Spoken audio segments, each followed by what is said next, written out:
Hey, what's up YouTube? This is Eric. I'm back with you. I just got back from Pensacola. I was down there for about 3 weeks for a instructor duty school, and I just got back yesterday. So got back, had some electrical issues with the truck. Here I got the truck hooked up. Got some issues. Truck was dead the other day when I got home. I just tried to start it up, completely dead. Had to unlock it with the key.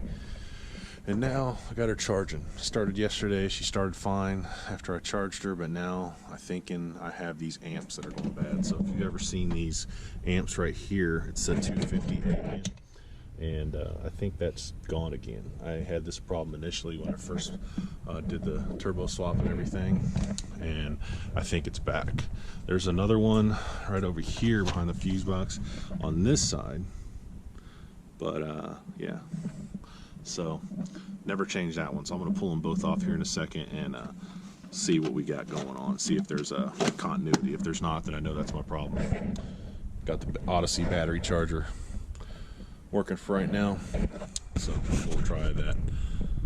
We'll try to take a look at those amps fuses. So I got it pulled off. This is what it looks like when she's off. She sits like that, 250A. What I'm going to do is read this side and the bottom side over here with the red and black side of the multimeter. Got it on continuity check. So what we're going to do is check to make sure they're open. What we got here is, if you touch the tips together of the multimeter, you'll get a beep.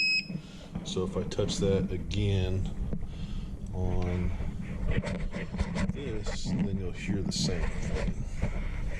So here's the red.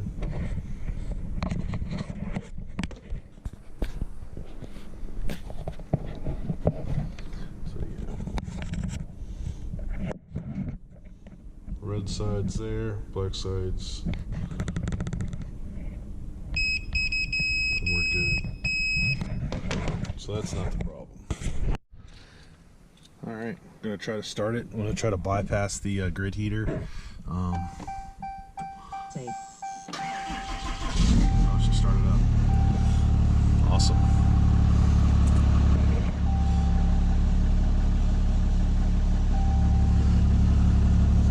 Still got a check engine light, but my check engine light's going to be for my CC vent pressure gauge. I don't even have one hooked up, so see what kind of DTCs we got over here.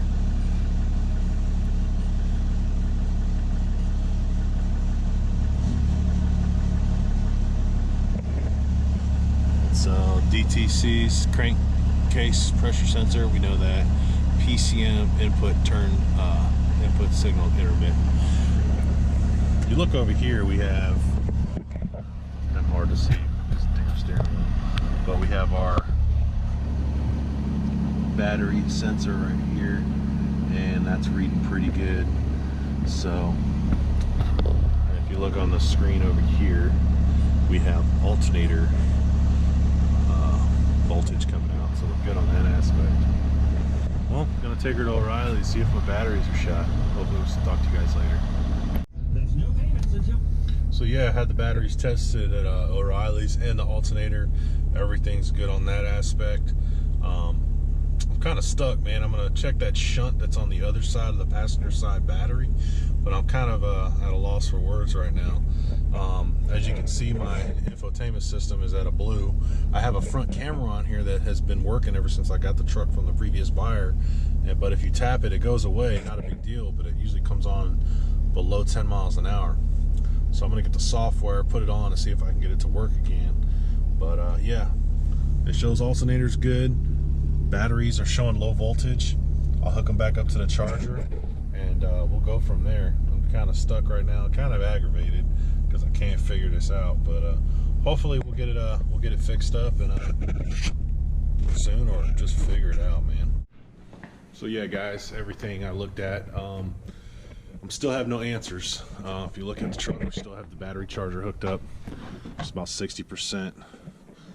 We troubleshot the fuses, the 250 amp, and then we also looked at the shunt. So nothing appears to be messed up with the grid heater. So took the truck to O'Reilly's, everything was fine, both batteries went well.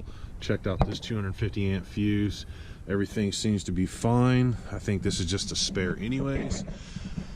So yeah, that's kind of where we're at. You guys have any ideas, comment below. I've had this problem before and it was just the 250 amp fuse. So if you guys have any ideas, let me know.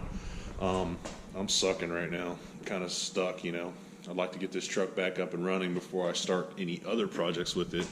Like I said, my next video is going to be the head stud install, but obviously that's not going on right now because I got to fix one problem before I can open her up and put her back together again. So yeah, Eric, this is Eric with OKC67. Please hit subscribe, like the video, and if you have anything that you might be able to share with me to check into, comment below and let me know. So have a good rest of the weekend, guys. And if I don't see you, have a Merry Christmas. We'll chat with you guys later.